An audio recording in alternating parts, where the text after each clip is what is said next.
আজকে অনুষ্ঠিত জেলা প্রশাসক কার্যালয় লালমনিরহাটের পরীক্ষার প্রশ্ন বিশ্লেষণ। প্রথমেই এখানে বাংলাতে হচ্ছে, একটু দেখাই, বাংলা। তো বাংলাতে প্রথমে এসেছে অর্থসহ বাক্য রচনা, কান পাতলা, বালির বাঁধ, কানে তুলা দেওয়া, সাপে বর, সোনায় পাথর বাটি।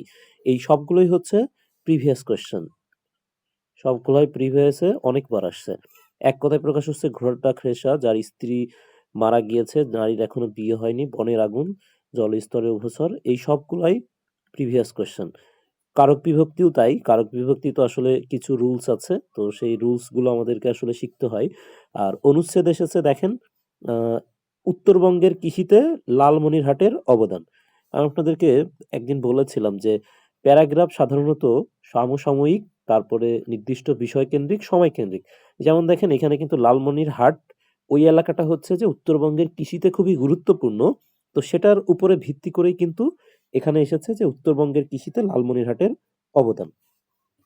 ইংরেজি যেটা আছে, ইংরেজিতে হচ্ছে যে ইডিয়ম ফ্রেজ, এই সবগুলোই হচ্ছে আপনার টাইম অ্যান্ড টাইড, সরি, প্রথমে আছে correction, time and tide waits for none, তারপরে মাসুমা সিংস ওয়েল, তারপরে হি ইজ অ্যাডিক্টেড। আচ্ছা, এই সবগুলোই হচ্ছে previous question. Make sentence with following words, run away, do or die, in a nutshell, সংক্ষেপে, to and fro, এদিক ওদিক, ফ্লেশ ব্লাড, রক্ত মাংসের। এগুলাও হচ্ছে আপনার প্রিভিয়াস কোশ্চেন। ভয়েসটা তো আসলে রুলসের বিষয়, ভয়েসটা একটু রুলস জানতে হয়। প্যারাগ্রাফ আসছে দেখেন, আনএমপ্লয়মেন্ট, এটা হচ্ছে বাংলাদেশের একটা সমস্যা।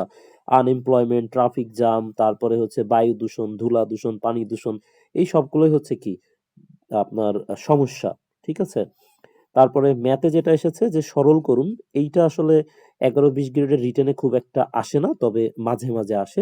সরল তো আসলে সহজ জিনিস, ওই যে একটা রুলস আছে যে প্রথমে হচ্ছে ব্র্যাকেট, তারপরে যোগ বিয়োগ ভাগ গুণ, এরকম যে রুলস আছে এইটা অ্যাপ্লাই করলে হয়ে যায়। উৎপাদকে বিশ্লেষণ, এটা হচ্ছে যে সহজ সহজ, এটা জাস্ট সূত্রের ব্যবহার।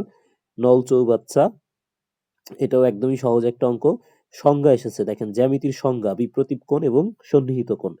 আর পিথাগোরাসের চিত্রসহ বর্ণনা, এইটা আসলে একটু 11-20 গ্রেডের রিটেনে সাধারণত খুব একটা আসে না, এটা একটু রেয়ার। তো এইটা এখানে বলতে পারেন যে একটু অনেকের কাছে কঠিন মনে হবে। এখন আসেন সাধারণ জ্ঞান অংশে। সাধারণ জ্ঞানে দেখেন প্রথমে আছে রংপুর বিভাগ নিয়ে, তারপরে কোনো বস্তুকে সাদা দেখি না কেন, এটা বিজ্ঞানের। বাতাসে অক্সিজেন বিজ্ঞান, ইউরিয়া সার তৈরির কাঁচামাল মিথেন বিজ্ঞান, উড়োজাহাজ কোন ধাতু বিজ্ঞান, এভিয়েশন বিশ্ববিদ্যালয়, এটাও বিজ্ঞান রিলেটেড। তারপরে কাজী মিয়ার বস্তানি মীর মশাররফ, এটা হচ্ছে সাহিত্য। কালকুট সমরেশ, এটা হচ্ছে সাহিত্য। উত্তরবঙ্গের গান কি নামে পরিচিত, এটা আসলে বাংলাদেশ বিষয়াবলীর মধ্যে আয়োডিনের অভাবে, এটা বিজ্ঞান। রাতকানা বিজ্ঞান।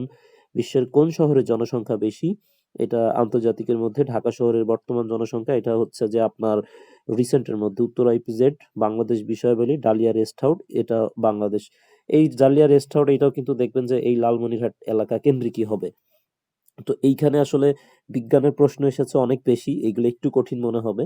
আর তারপরে এইগুলা সব হচ্ছে যে কম্পিউটারের প্রশ্ন, এখানে যা আছে এই সবগুলো কম্পিউটারের প্রশ্ন, এগুলো প্রিভিয়াসে অনেকবার এসেছে।